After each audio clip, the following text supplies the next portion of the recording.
إن الحمد لله نحمده ونستعينه ونستغفره ونؤمن به ونتوكل عليه ونعوذ بالله من شرور أنفسنا ومن سيئات أعمالنا من يهده الله فلا مضل له ومن يضلله فلا هادي له وأشهد أن لا إله إلا الله وأشهد أن محمدًا عبده ورسوله صلى الله عليه وعلى آله وأصحابه أجمعين أما بعد فإن خير الحديث كتاب الله وخير الهدي هدي محمد صلى الله عليه وسلم وشر الأمور محدثاتها وكل محدثة بدعة وكل بدعة ضلالة وكل ضلالة في النار فأعوذ بالله من الشيطان الرجيم بسم الله الرحمن الرحيم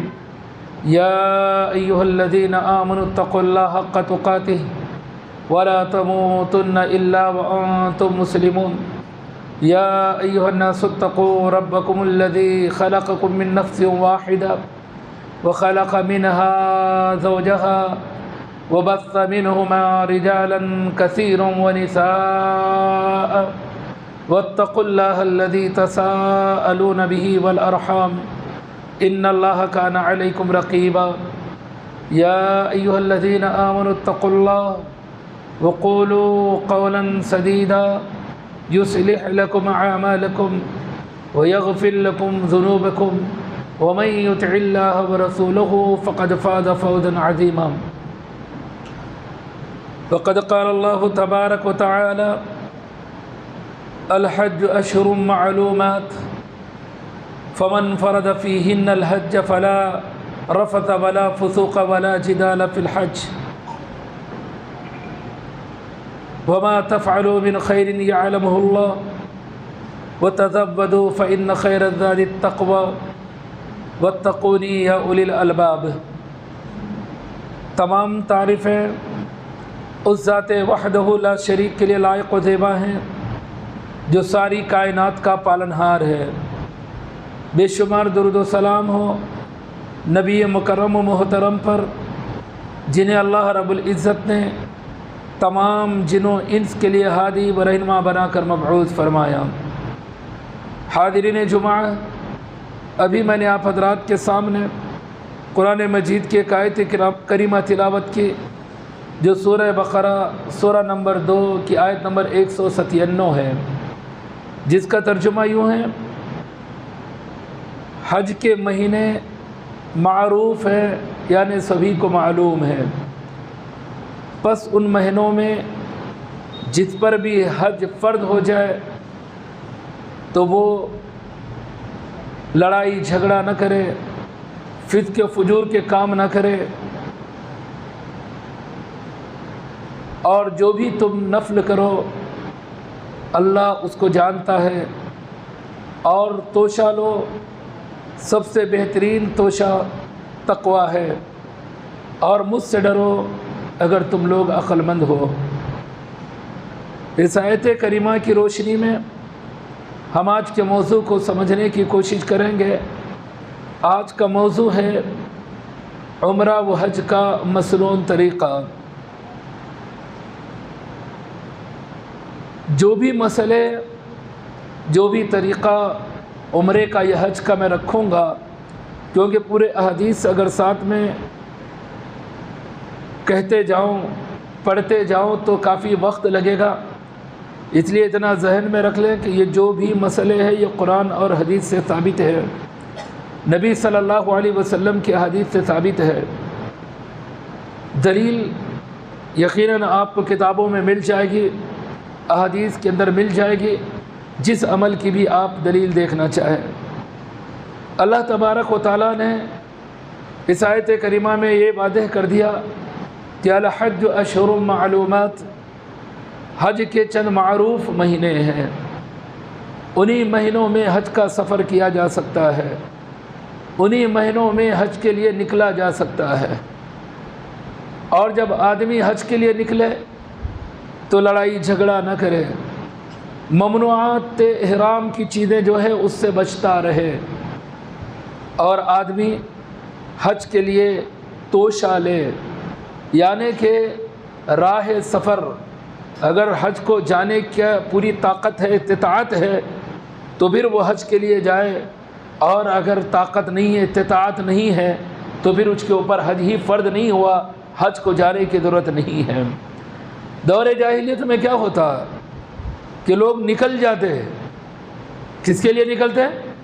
حج کے لیے نکلتے، اور راستے میں لوگوں سے مانگتے ہوئے، لوگوں سے کھاتے ہوئے، لوگوں کے گھروں کو جاتے کہ بھئی ہم لوگ حج پہ جا رہے ہیں، کچھ دو، ہم لوگ حج پہ جا رہے ہیں، ہمارے کھانے کا انتظام کرو۔ اس طرح سے مانگتے ہوئے، کھاتے ہوئے، مانگتے ہوئے، کھاتے ہوئے کہاں پہنچتے؟ حج کو پہنچتے۔ جیسے آج بھی کبھی کبھی معاملہ ہوتا ہے کہ جیسے ہی اجمیر کے سندل کا عرس کا ٹائم آئے گا تو کچھ بابائیں نکلتے ہیں، ہرے ہرے کپڑے پہن کر گلی گلی، کہیں گے کہ ہم لوگ اجمیر جا رہے ہیں، لہذا کیا کرو؟ تعاون کرو، مدد کرو۔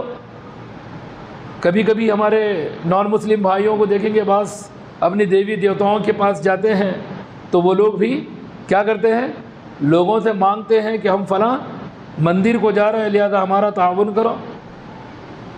اس طرح سے حج کے موسم کے اندر جو لوگ حج کو جاتے تو وہ لوگ بھی کیا کرتے؟ نکل تو جاتے حج کو، لیکن راستے میں مانگتے ہوئے نکلتے۔ اللہ تبارک و تعالیٰ نے کہا نہیں، وَتَزَوَّدُوا، تم لوگ کیا کرنا؟ زاد راہ لے لینا، سفر خرچ ساتھ میں لے کر نکلنا۔ جتنا خرچ لگتا ہے سفر حج پر، وہ تمام کا تمام گھر سے لے کر نکلنا، مانگنا نہیں، مانگنے سے اپنے آپ کو بچا لینا۔ پھر آگے اللہ تبارک و تعالیٰ کہتا ہے وَاتَّقُونِي يَا أُولِي الْأَلْبَابِ، اے عقل مندو، اگر تمہیں عقل ہے، تم سمجھدار ہو، تو پھر مجھے سے ڈرو، مجھے سے تقوی اختیار کرو۔ بہرحال یہ بات تو آپ جان گئے کہ حج فرض ہے۔ کس پر فرض ہے؟ شرائط حج کیا ہے؟ شرائط حج یہ ہے کہ سب سے پہلے جس پر حج فرض ہوگا وہ کیا ہونا چاہیے؟ مسلمان ہونا چاہیے۔ مومن ہے، مسلمان ہے تو حج فرض ہے۔ اگر مومن مسلمان نہیں ہے تو اس پر حج فرض نہیں ہے۔ اب اگر ہمارا معاملہ لیا جائے تو ہم کس کس کو مسلمان سمجھتے ہیں؟ یہ تو معاملہ کئی ایک حج کی لسٹ سے نکل جائیں گے ہمارے فتووں کے ذریعے سے۔ تو جو بھی کلمہ بھی پڑھ رہے ہیں، شرکیہ کام بھی کر رہے ہیں، تو ہم اس کو کیا قرار دیتے ہیں؟ اکثر ہمارے مفتی حضرات مشرکی قرار دیتا ہے، جبکہ یہ کلمہ گو ہے، لا الہ الا اللہ محمد رسول اللہ کا اقرار کر رہا ہے، اس کے ساتھ شرک اعمال ہو رہے ہیں۔ تو اب ہم تو اس کو کفر کا، شرک کا فتویٰ کیسے دیں گے؟ کیونکہ کلمہ بھی پڑھ رہا ہے وہ، اس لیے اس کا معاملہ رب کے حوالے کر دیں گے کہ کلمہ پڑھتے ہوئے جو شرک کر رہا ہے، کلمہ پڑھتے ہوئے جو شرک اعمال کر رہا ہے، اس کا معاملہ، اس کا فیصلہ کون کرے گا؟ اللہ رب العزت کرے گا۔ لیکن کلمے کی بنیاد پر ہم اس کو کیا کہیں گے؟ مسلمان کہیں گے۔ لا الہ الا اللہ محمد رسول اللہ کا اقرار کر رہا ہے، اس بنیاد پر اس کو مسلمان کہا جائے گا۔ باقی جو شرک معاملات ہے، شرک عقائد ہے، کلمے کے پڑھتے ہوئے اس کا کتنا اثر ہوگا، اس کی پوری تفصیلات کہیں پر بھی کھلے طور پر فتوے کی شکل میں نہیں ملتی کہ ان کو کیا حکم دیا جائے۔ اس لیے حج کے فرض ہونے کے لیے پہلی شرط کیا ہے؟ مسلمان ہونا ہے۔ مسلمان ہے تو حج فرض ہے، مسلمان نہیں ہے، سارے شروط اس کے بعد ہے تو بھی اس کے اوپر حج فرض نہیں ہے۔ مسلمان ہونے کے بعد فرض ہونے کے لیے دوسری شرط کیا ہے؟ وہ عقل مند ہو، مجنون ہے، سمجھ رہے آپ؟ صاحب استطاعت ہے، مال بہت ہے، لیکن ہے پاگل، تو اس کے اوپر حج فرض نہیں ہے۔ اسی طرح سے دولت مند ہے لیکن ابھی بالغ نہیں ہوا، سن بلوغیت کو نہیں پہنچا، تو ایسی شکل میں مال ہونے کے بعد اس پر بھی حج فرض نہیں ہے۔ ایک 10-11 سال کا بچہ ہے، اس جو بڑے جائیداد کا مالک بن گیا، لاکھوں روپے اس کے پاس آ گئے، کیا اس کے اوپر حج فرض ہوگا؟ نہیں ہوگا، کیونکہ ابھی وہ بالغ نہیں ہوا ہے۔ اسی طرح سے مالدار ہونا، مسلمان بھی ہے، عاقل بھی ہے، بالغ بھی ہے، لیکن مال نہیں ہے۔ جیسے بہت سارے مسلمانوں کا معاملہ ہے کہ عاقل ہے، بالغ ہے، مسلمان ہے، سب کچھ ہے، ارادے بھی ہے، دعائیں بھی کر رہے ہیں کہ اللہ رب العزت مجھے حج پر بلا لے، مگر مال نہیں ہے، دولت نہیں ہے، اتنا زیادہ راہ سفر کا خرچ نہیں ہے کہ جس سے حج فرض ہو جائے، اتنی طاقت اس کے پاس نہیں ہے، تو اس کے اوپر بھی حج فرض نہیں ہے۔ بسا اوقات بعض لوگ جب حج کر کو آتے ہیں یا عمرہ کر کو آتے ہیں، ملاقاتیں کرتے ہیں، آپ کا بھی ہوا نہیں حج؟ پوچھتے ہیں، کیا بولنا چاہتا سامنے والا؟ ایک عجیب دیکھیں گے، کبھی کبھی ملاقاتیں جب ہوں گی تو وہ سوال کرتے ہیں آپ کا بھی حج ہوا کیا نہیں؟ کبھی گئے کیا نہیں آپ؟ مکہ دیکھا نہیں آپ نے؟ خانہ کعبہ کا دیدار ہوا کیا نہیں؟ پوچھتے ہیں۔ اللہ نے تمہیں طاقت دی، استطاعت دی، تمہیں اللہ نے اتنا مال دیا کہ جا کر آ گئے۔ اب پوچھنا کہ ضروری ہے ہر ایک سے، یا پھر کر کے آئے ہم بول کے بتلانا ضروری ہے کہ میں حج کر کے آیا ہوں؟ کیا آنے کے بعد ملاقاتیں ضروری ہے؟ حج کر کے آنے کے بعد کیا ملنا ضروری ہے؟ کچھ بھی نہیں، کیا بھی نہیں، لیکن عموماً ہوتا ہے یہ سب کچھ۔ اور سامنے والا نہیں تھا، پھر دعا دیتے اللہ آپ کو بھی حج کے قابل بنا دے۔ اچھا اب انہوں دعا کریں گے تو ہم حج کے قابل ہو جائیں گے؟ نہیں، یہ اور بات ہے کہ اللہ نے بہت دیا ہے، بول دیے چلو ٹھیک ہے اس سال تو میں کر لیا ہوں، اگلے سال میری طرف سے تم حج کر لو، ایک 10 لاکھ 5 لاکھ تمہارے حوالے کر رہا ہوں، ایسا تو کبھی نہیں بولیں گے۔ بولیں گے کیا؟ ایک عجیب معاشرے کے اندر یہ چیزیں ہیں جو کہ ضروری نہیں ہے، عموماً ہوتی ہے، پرہیز کرنا چاہیے، ان چیزوں سے بچنا چاہیے۔ بہرحال حج کی فرضیت کے لیے مالدار ہونا ضروری ہے، اگر مالدار نہیں ہے، بقیہ شروط ہے تو حج فرض نہیں ہوگا۔ صبح ہے، بیمار ہے، صحت اتنی ساتھ نہیں دے سکتی کہ وہ سفر حج کو اختیار کر سکے، تب بھی اس کے اوپر حج فرض نہیں ہے۔ بیمار، دوسرے عذر نہیں، بیماری ایک ایسا عذر ہے کہ اگر بیمار ہے، صحت مند نہیں ہے، سارے شروط ہے، حج فرض ہو چکا ہے دوسرے شروط کے اعتبار سے، لیکن بیمار ہونے کی وجہ سے اس پر حج فرض نہیں ہوا۔ سارا معاملہ ہے، راستہ پرامن نہیں ہے، جان کا خطرہ ہے، لٹیروں کا ڈر ہے، ایک ملک سے دوسرے ملک پر جائے گا، ممکن ہے وہاں اس کے اوپر حملہ ہو، خطرات ہمیشہ ہیں، تو ایسے علاقے میں رہنے والا ساری چیزیں اس کے پاس ہے، لیکن راستہ پرخطر ہے، پرامن نہیں ہے راستہ، جانے پر جان کا جوخم ہے، تو اب جان کو ہلاکت میں ڈالنے کی ضرورت نہیں ہے، حج فرض نہیں ہوا۔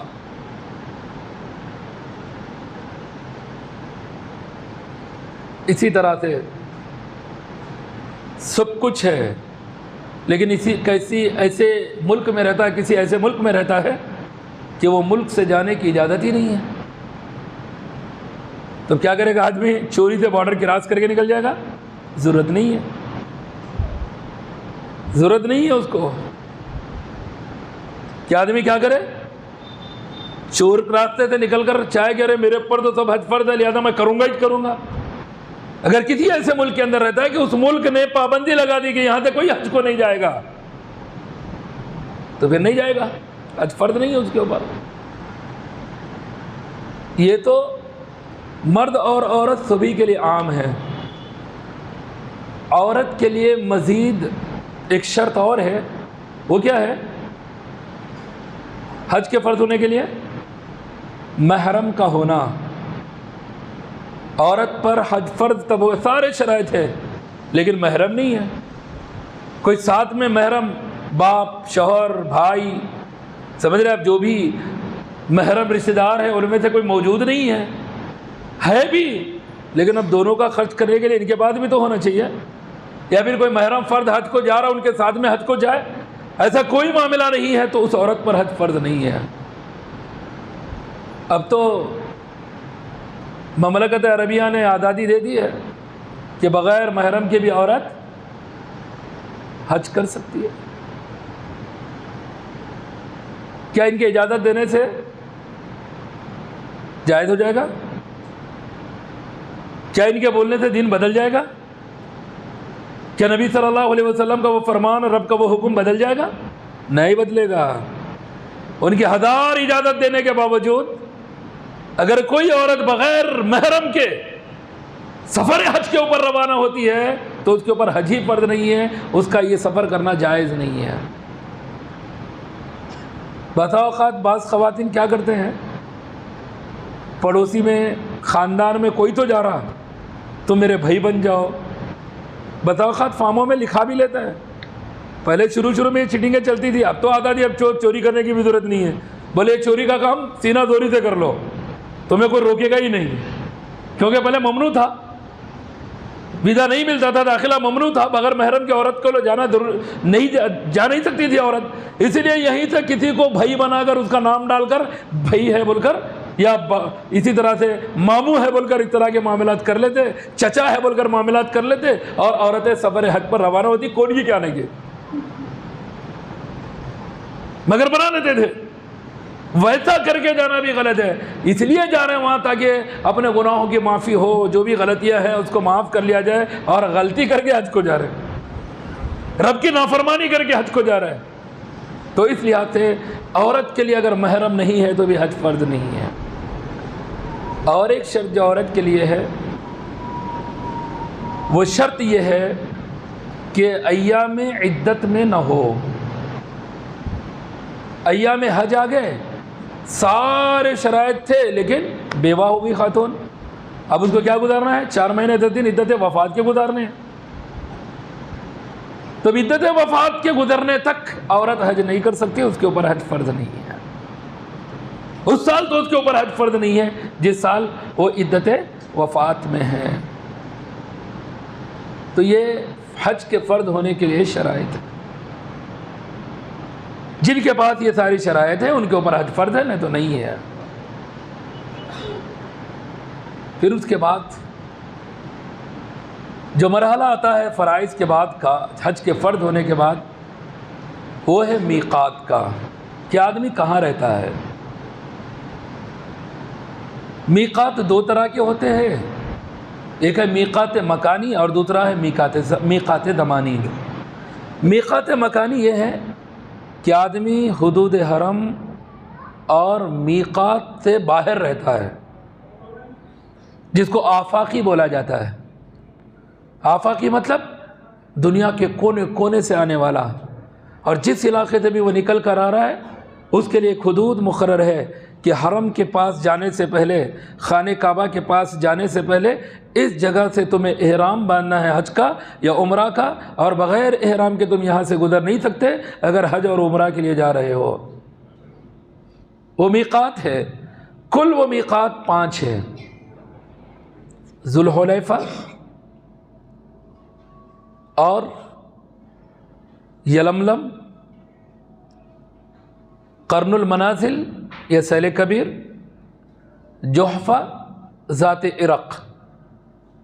یہ کل 5 میقات ہیں جو پوری دنیا سے لوگ جب حج کو جاتے ہیں نہ کہیں ان میقات سے ہی ان کو گزرنا پڑتا ہے، پوری دنیا سے۔ ان 5 میں سے کوئی نہ کوئی میقات انہیں ضرور لگتا ہے جو آفاقی ہے۔ ذوالحلیفہ اہل مدینہ کے لیے، مدینہ یا مدینہ کے اطراف اکناف کے جو لوگ ہوں گے اگر وہ حج کو جائیں گے تو ذوالحلیفہ پر کیا کریں گے؟ وہ لوگ احرام باندھیں گے۔ یلملم، یہ اہل یمن، اہل ہند، اہل پاک، ہندوستان، پاکستان، بنگلہ دیش یا پھر یمن، یہ تمام لوگوں کے لیے کیا ہے؟ یلملم ہے۔ پھر اس کے بعد سیل کبیر یا قرن المنازل، یہ مصر و شام کے لیے ہے۔ جحفہ، یہ طائف اور اس جانب سے آنے والے علاقوں کے لیے، نجد طائف والوں کے لیے۔ ذات عرق اہل عراق کے لیے ہے۔ اب دوسرے اور بہت سارے علاقوں سے تو کہیں نہ کہیں انہی راہوں سے گزرتے ہوئے وہ لوگ کہاں جاتے ہیں؟ مکہ جاتے ہیں عمرہ کرنے کے لیے یا مکہ جاتے ہیں حج کرنے کے لیے۔ میقات زمانی کیا ہے؟ عمرہ کا میقات زمانی پورا سال ہے، سال بھر میں آدمی کبھی بھی عمرہ کر سکتا ہے۔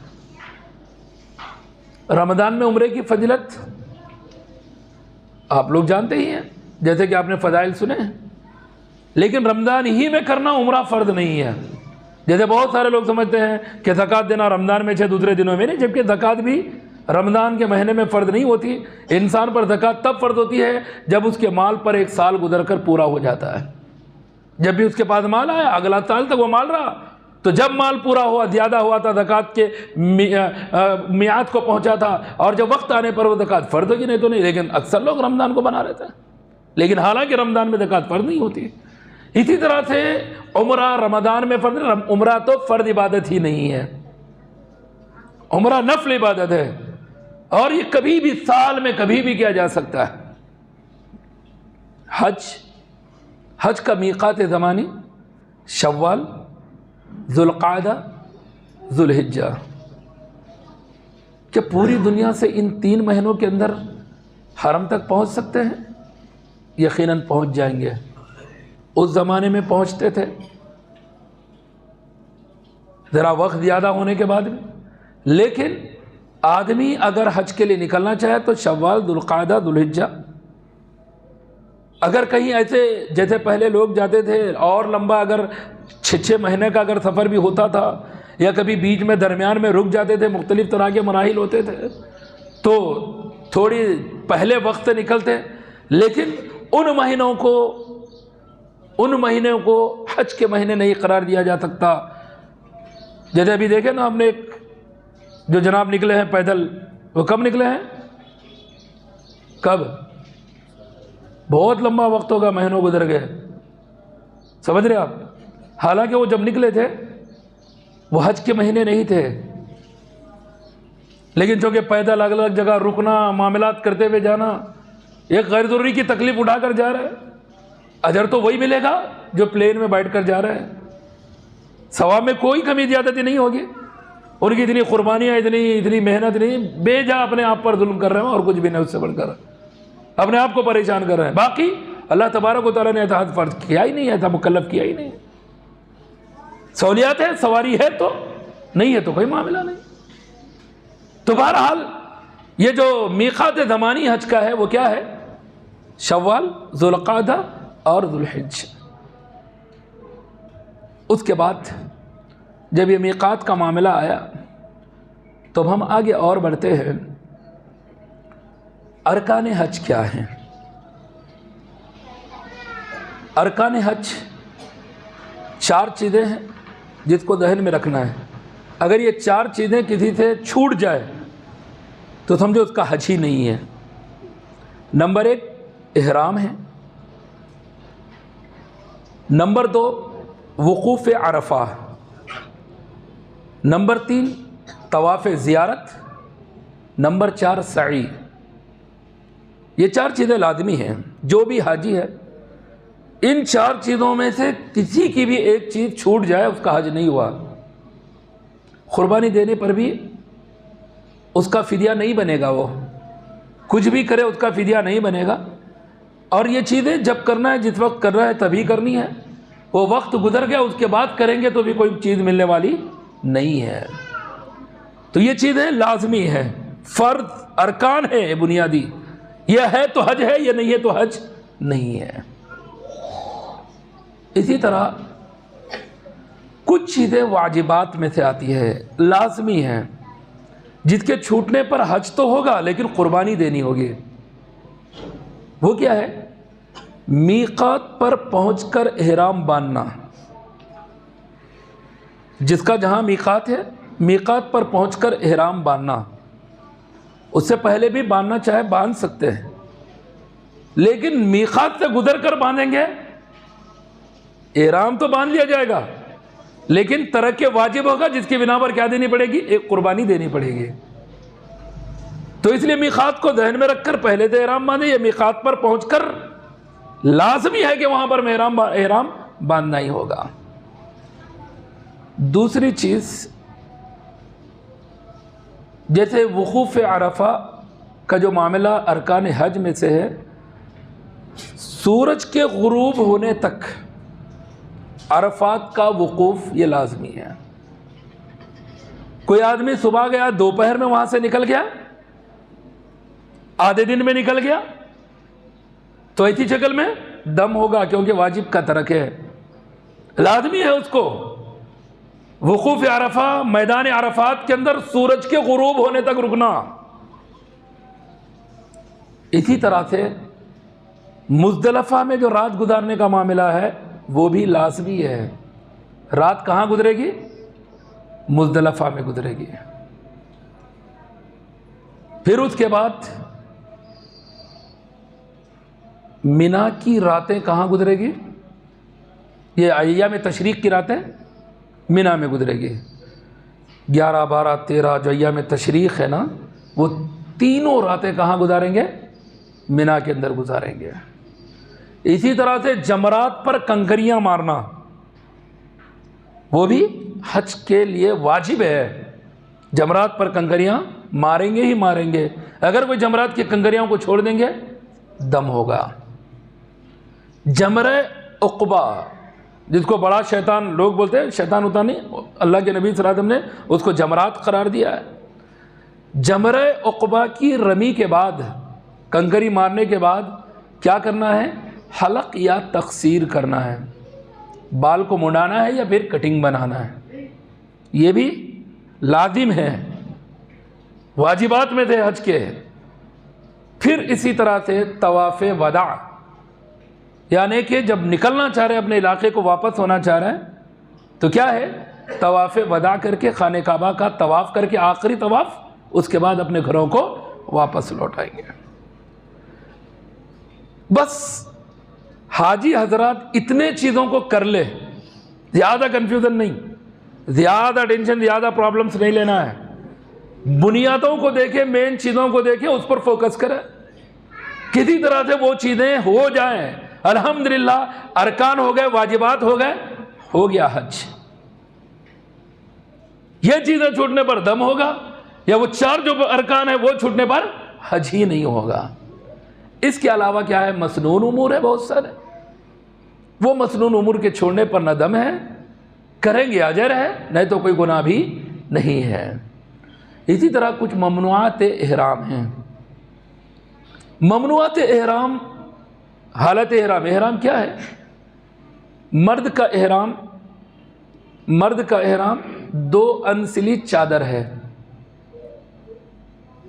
2 چادریں ہیں۔ ایک چادر بطور تہبند نیچے باندھ لیں گے، اور ایک چادر کیا کریں گے؟ اوپر اوڑھ لیں گے۔ یہی 2 چادر احرام ہے۔ کس کے لیے؟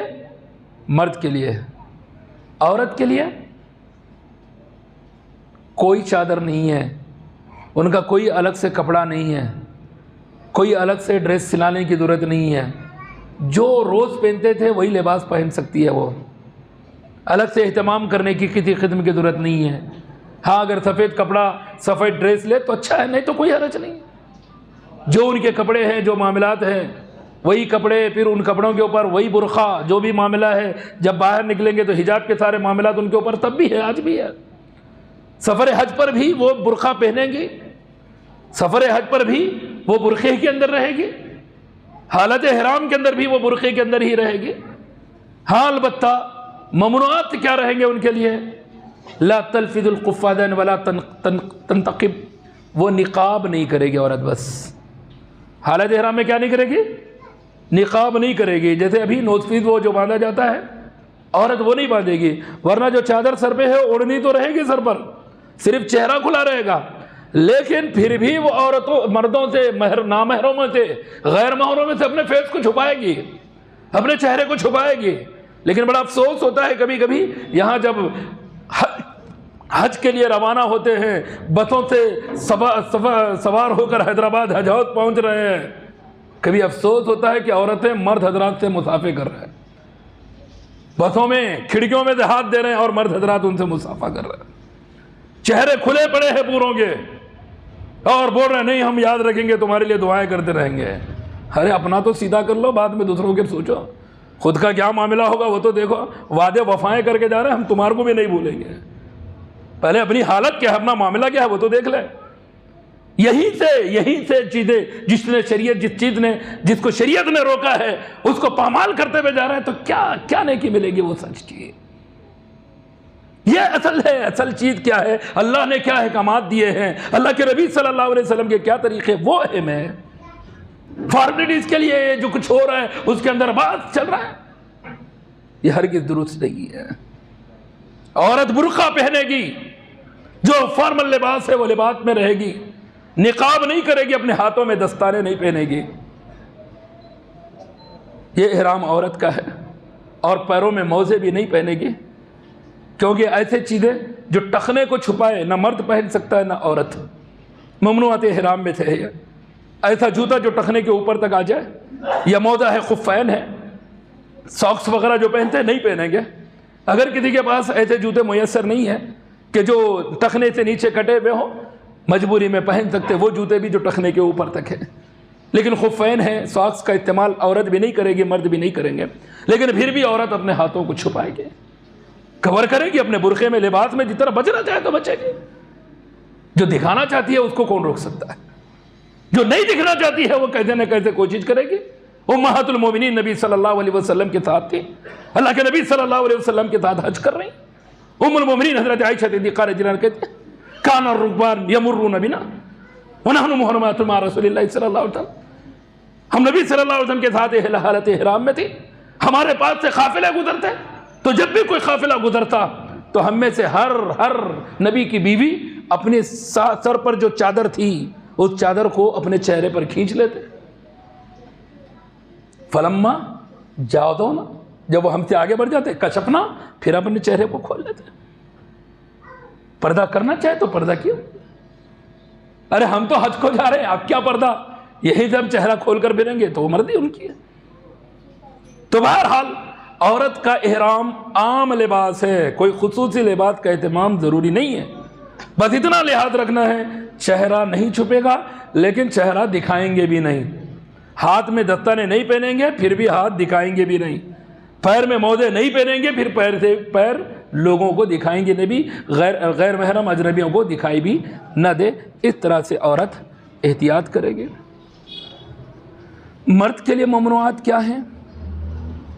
جماع کرنا، یعنی کہ شوہر بیوی ساتھ میں ہے، سفر کبھی گورنمنٹ کے لیول پہ جو جا رہا ہے 40 دن کا کتنا ہے، 40 days 45، بہرحال جو بھی ہو، مہینہ 1.5 مہینے کے قریب جو جاتا ہے، ایام حج تو جتنے بھی ہے اس دنوں میں حالت احرام میں بچنا ہے۔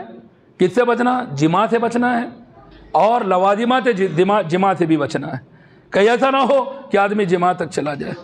اگر حالت احرام میں کوئی مرد جماع کر لیتا ہے اس کا حج گیا، دم دینا پڑے گا اور دوبارہ حج بھی ادا کرنا پڑے گا، اتنا بڑا معاملہ ہے۔ دوسرا، خشکی کے جانور کا شکار نہیں کر سکتا، وہ سمندری شکار کر سکتا ہے، خشکی کا جانور جا رہا ہے، کسی کو شکاری کو بتا بھی نہیں سکتا ارے وہ جانور جا رہا دیکھو۔ اسی طرح سے گالی گلوچ، بیہودہ باتیں، فحش کام، پھر اسی طرح سے سلا ہوا کوئی کپڑا نہیں پہن سکتا، سر پہ ٹوپی یا پگڑی نہیں باندھ سکتا، ہاں البتہ دوسرے ضروریات کے سامان ہیں، جیسا ضرورت پڑی، دھوپ بہت ہے، چھتری استعمال کر سکتا ہے، ہاتھ میں گھڑی ٹائم دیکھنے کے لیے، موبائل فون یا اس طرح کے دوسرے چشمہ ہیں، چاہے دھوپ کا ہو یا پھر نظر کا ہو، پہن سکتا ہے، اس کے اندر حرج نہیں ہے۔ ناخن نہیں کاٹ سکتا، بال نہیں اکھاڑ سکتا، اتفاق سے بال گر جائے حرج نہیں، لیکن جان بوجھ کر چلو آج کٹنگ بنا لے تو نہیں بنائے گا، ناخن بڑے ہوئے ناخن کاٹ لوں گا حالت احرام میں، نہیں کر سکتا۔ تو جب تک حالت احرام میں ہے یہ ممنوعات سے بچے گا۔ اگر کوئی کر لے تو پھر کیا کرنا پڑے گا؟ ایک قربانی دم ہے، یا پھر مسکینوں کو کھانا کھلانا، یا پھر 3 دن کے روزے رکھنا، تینوں میں سے جس کی طاقت ہے وہ کام وہ آدمی کرے گا۔ تو بہرحال یہ ممنوعات کو ذہن میں رکھنا ہے۔ کہ کون سی چیزیں منع ہیں ان چیزوں سے بچ جائیں، باقی اتنا اہتمام کر لیں۔ اب لوگ کیا کیا تو کریں گے، الگ الگ کام، وہ سب دیکھنا نہیں ہے۔ کبھی کبھی ہوتا ہے ہر انسان کچھ ایکسٹرا کرنے کی بھی کوشش کرتا تو آدمی بولتا چلو میں بھی کیوں نہ کروں۔ جیسے آپ دیکھیں گے کبھی کبھی جیسے ہی خطبہ نکاح کے اندر خطبہ نکاح پڑھا جا رہا تو لوگ ہلو جیب سے دستی نکال کو باندھ لیتے ہیں۔ کیوں باندھنا کس کو بھی نہیں معلوم ہے، اگر سب سر چھپا لیتے ہیں۔ ایک ماحول بنا ہے، جیسے ہی اذان کی آواز سنیں گے تو گھر کی عورتیں اوڑھنی پلو سر کے اوپر ڈال لیتے ہیں، جبکہ نہیں، اذان کے لیے پلو تھوڑی ڈالنا ہے، اذان کا تو جواب دینا ہے، اس کے بعد نماز ادا کرنا ہے۔ لیکن یہ ہوتا ہے اور لوگ بس دیکھا دیکھی کر بھی لیتے ہیں، سوچتے نہیں کہ کرنا چاہیے کہ نہیں کرنا چاہیے۔ تو بہرحال یہ چیزیں میں نے ارکان بیان کیے، اور جو فرائض تھے وہ واجبات، پھر اس کے بعد کچھ ممنوعات کا ذکر میں نے کیا، شاید کچھ چیزیں چھوٹی ہو، مزید آپ دیکھ لیں پڑھ لیں۔ اور اس کے ساتھ اب یہ جب معاملات ہو گئے، احرام باندھنے کے لیے بہتر یہ ہے کہ آدمی پہلے غسل کر لے، چاہے تو بدن پر خوشبو لگا سکتا ہے مرد، عورت نہیں۔ غسل کرنے کے بعد بدن پر خوشبو مرد لگا لے، اس کے بعد احرام کی چادریں پہن لے۔ غسل کرنا مسنون ہے، اگر بغیر غسل کے احرام باندھے تو بھی حرج نہیں ہے۔ اسی طرح سے احرام باندھنے کے بعد اب نیت کا جو معاملہ ہوتا ہے، کہاں سے نیت کرے؟ میقات پہنچ کر نیت کرے، بہتر یہ ہے کہ احرام بھی میقات پہنچ کر کرے، باندھے۔ لیکن کبھی ممکن ہے میقات پر پہنچنے پر، کیونکہ ہوائی جہاز سے جب جاتے ہیں صرف الاؤنسمنٹ ہوتا ہے، اور ہو سکتا ہے اسی الاؤنسمنٹ کے وقت اگر نکل جائیں اتفاق سے آگے، ایسا بھی ہو سکتا ہے، دیر ہو، یا پھر غسل کرنا سارے مسنون طریقے سے میسر نہ ہو، تو اس بنا پر اگر اپنی مقام سے یا ایئرپورٹ پر جہاں سے بھی احرام باندھنا احرام باندھ لے، پھر اس کے بعد جب میقات پہنچے وہاں تلبیہ پڑھے، وہاں نیت کرے۔ کیونکہ احرام باندھنے سے ہی صرف ممنوعات احرام لازمی نہیں ہوتے، جب میقات پہنچیں گے، نیت کر لیں گے، وہاں سے تلبیہ پڑھیں گے، تب سے ممنوعات احرام شروع ہو جائیں گے۔ اب بس چپ چادریں پہن لی ہے وہ احرام کی۔ یہ احرام ایک احرام عمرہ ہو سکتا ہے جو آدمی عمرہ کے لیے جاتا ہے، ایک احرام حج افراد جو صرف حج کے لیے جائے، صرف حج کے لیے، وہ صرف حج کا احرام باندھے گا اور حج کے ہی نیت کرے گا۔ ایک ہے حج قران جس کے اندر عمرہ اور حج دونوں کے لیے ایک ساتھ احرام باندھا جاتا ہے اور دونوں کی نیت بھی ایک ساتھ کی جاتی ہے، جس کی بنا پر حج قران کرنے والے کا معاملہ کیا ہوگا؟ جب وہ احرام باندھے گا، عمرے کی نیت کر لے گا، حج کی نیت کر لے گا، تو اس کے بعد جب پہلے پہنچے گا مکہ، عمرہ کر لے گا، اس کے بعد حلق کی تقصیر نہیں کر کے احرام نہ اتار کر حج کے ایام کا انتظار کرے گا، اور جب تک حج کے ایام شروع نہیں ہوں گے تب تک وہ کس میں رہے گا؟ حالت احرام ہی میں رہے گا۔ یہ تھوڑا مشکل ہے، جس کے لیے لمبا معاملہ ہو بہت پہلے۔ ابھی دیکھیں گے بھی ماہ ذوالقعدہ چل رہا ہے، ذوالقعدہ ابھی شروع ہوا ہے، اگر کوئی 8-10 دن ابھی ذوالقعدہ کی 10 تاریخ کو 15 تاریخ کو گزر جائے تو ایام حج تک کافی لمبا سفر ہے۔ وہ جائے گا، عمرہ کر لے گا، اس کے بعد 10-12 دن حالت احرام میں رہے، مشکل کا معاملہ۔ حج تمتع کا جو احرام ہے وہ بہتر ہے۔ وہ حج تمتع کا معاملہ کیا ہے؟ احرام نیت حج اور عمرہ دونوں کی کرے گا، لیکن احرام کس کا باندھے گا؟ عمرے کا باندھے گا۔ جاتے ہی پہلے عمرہ کر لے گا، عمرہ کرنے کے بعد آدمی کیا کرے گا؟ عمرے کی ادائیگی کے بعد احرام اتار دے گا۔ اب عام حالات میں ہے، وہ حالت احرام میں نہیں ہے، عام ہیں، جو ممنوعات احرام تھے وہ کوئی منع چیز نہیں رہے گی۔ اس کے بعد جب حج کے ایام شروع ہوں گے، جس جگہ وہ ٹھہرا ہے، جس ہوٹل میں، جس جگہ بھی، وہاں سے کیا کرے گا؟ احرام باندھے گا اور وہاں سے لبیک حجن کہتے ہوئے نیت کر کے حج کی ارکان حج کی ادائیگی کے لیے نکل جائے گا۔ یہ احرام ہے، احرام عمرہ، احرام حج افراد، احرام قران اور احرام حج تمتع۔ اس طرح سے یہ احرام ان اعمال کے لیے باندھے جاتے ہیں۔ تھوڑا قریب آ جائیں، ویسے وقت بھی ہو گیا ہے۔ تو بہرحال یہ احرام کے بعد عمرہ بڑا آسان عمل ہے۔ احرام تو باندھ لیے، پہلا جاتے ہی پہلا کام کیا ہے؟ طواف ہے۔ کہاں سے طواف شروع کریں گے؟ حجر اسود سے شروع ہوگا، پھر حجر اسود پہ آنے پر ایک چکر، اس طرح کے 7 چکر ہیں۔ استوا کریں گے احرام کو، یہ جو چادر اوڑھی ہوئی تھی دہنی بغل سے نیچے سے نکال کر بائیں کندھے پر ڈال لیں گے، استوا ہے، یہ مرد کے لیے ہے، عورت کا تو وہی معاملہ ہے۔ پھر اس کے بعد پہلی چکروں کے اندر 3 رمل کریں گے، تھوڑا سینہ تان کر چلیں گے۔ اس کے بعد بقیہ 4 چکریں جو ہے اس کے اندر نارمل ہے۔ رکن یمانی اور حجر اسود کے درمیان جو دعا ہے ربنا آتنا فی الدنیا، اس دعا کو پڑھیں گے۔ حجر اسود کو بوسہ دیں گے اگر بوسہ کا میسر ہو، نہیں تو ہاتھ لگا کر ہاتھ کو بوسہ دیں گے۔ اگر ہاتھ بھی لگانے کا معاملہ نہیں ہے تو صرف اشارہ کریں گے، اب ہاتھ کو بوسہ نہیں دیں گے، چومیں گے نہیں اب ہاتھ کو۔ اس طرح 7 چکریں ہوں گی۔ اس کے بعد جیسے ہی طواف مکمل ہوگا وَاتَّخِذُوا مِن مقام ابراہیم کہتے ہوئے مقام ابراہیم پر جائیں گے، 2 رکعت نماز ادا کریں گے، زمزم پئیں گے، تھوڑا سا سر پر ڈال لیں گے۔ پھر اس کے بعد ان الصفا والمروہ من شعائر اللہ، یہ کہتے ہوئے صفا مروہ کی پہلے صفا پہاڑی پر جائیں گے، پھر وہاں جا کر ایک دعا ہے لا الہ الا اللہ اللہ اکبر 3 مرتبہ، لا الہ الا اللہ وحدہ لا شریک، پورا آخر تک پڑھیں گے، قبلہ رخ ہو کر دعائیں کریں گے۔ پھر وہاں سے اتر کر مروہ پر وہی کام ہوں گے۔ اس طرح صفا مروہ کے درمیان 7 چکر لگا لیں گے، سب ستون جس کو بولیں گے، وہاں پر تھوڑا سا دوڑ کر چلیں گے، مرد عورتوں کے لیے ضروری نہیں ہے۔ صحیح ہو گئی، حلق یا تقصیر کر لیں گے، ہو گیا عمرہ، بس اتنا ہے، یہی چیز ہے عمرہ کے لیے۔ اب حج کے لیے معاملہ کیا ہے؟ اب حج کا معاملہ یوم الترویہ 8 ذی الحج کو کیا کریں گے؟ نماز ظہر سے پہلے کہاں پہنچیں گے؟ منا پہنچیں گے، جہاں بھی ہے وہاں سے احرام باندھ لیں گے، احرام باندھ کر نماز ظہر سے پہلے منا پہنچیں گے۔ ہر نماز اپنے اپنے وقت پر قصر ادا کریں گے، یہاں تک کہ نماز عشاء سمجھ رہے آپ ادا ہو جائے گی وہیں پر۔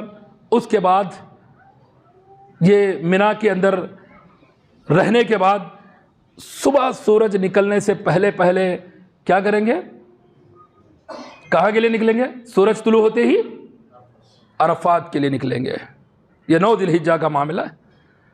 صبح سورج طلوع ہوتے ہی میدان منا سے عرفات پر آئیں گے۔ عرفات میں جو مسجد نمرہ بولا جاتا ہے یا جبل رحمت کے قریب جو بھی جہاں جگہ ہو وہاں پر وقوف کرے، اللہ سے دعائیں کرتے رہے۔ پھر ظہر عصر مطلب جمع بین الصلاتین ہوگی، وہاں پر ہو سکتا ہے خطبہ دے، وہاں کا خطیب خطبہ سنے، ممکن ہو تو عرفات کے اندر رہیں، جہاں بھی جگہ میسر ہو۔ کب تک رہیں؟ سورج کے غروب ہونے تک۔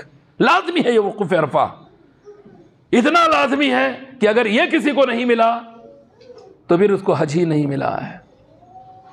مزدلفہ میں رات گزارنا وہ تو واجبات میں ہے، لیکن وقوف عرفہ جیسے کہ میں نے کہا تھا، وقوف عرفہ کیا ہے؟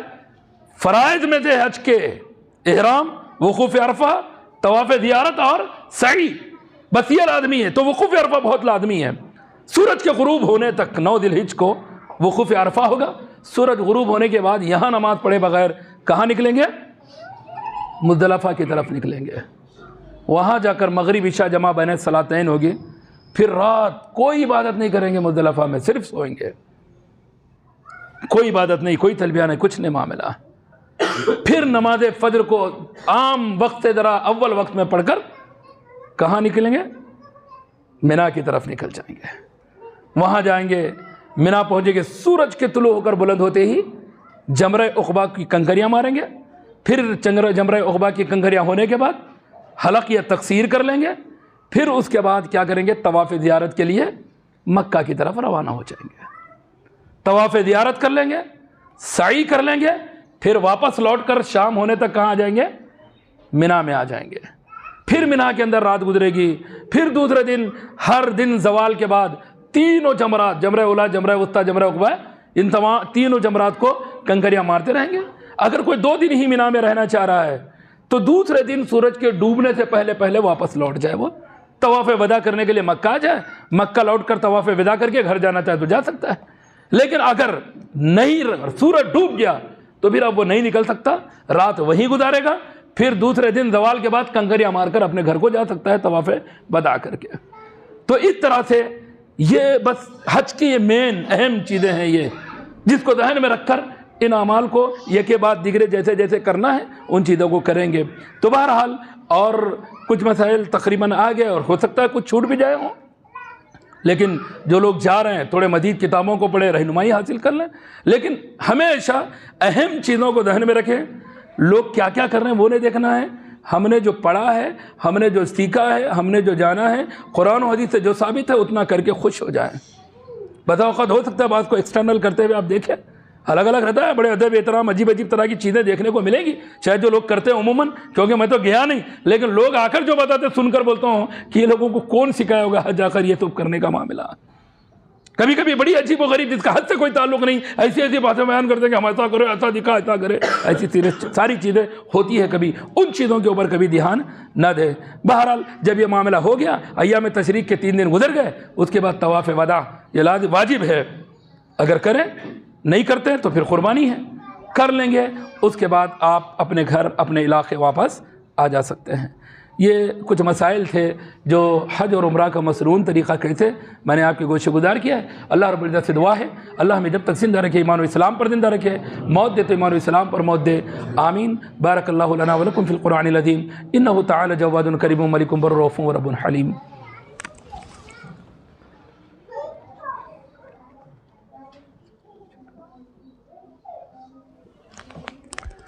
ان الحمد للہ نحمده ونستعینه ونستغفره ونؤمن به ونتوکل علیہ ونعوذ باللہ من شرور انفسنا ومن سیئات اعمالنا من يهده الله فلا مضل له ومن يضلل فلا هادي له واشهد ان لا اله الا الله واشهد ان محمدا عبده ورسوله صلی اللہ علیہ وعلى آلہ واصحابہ اجمعین، اما بعد۔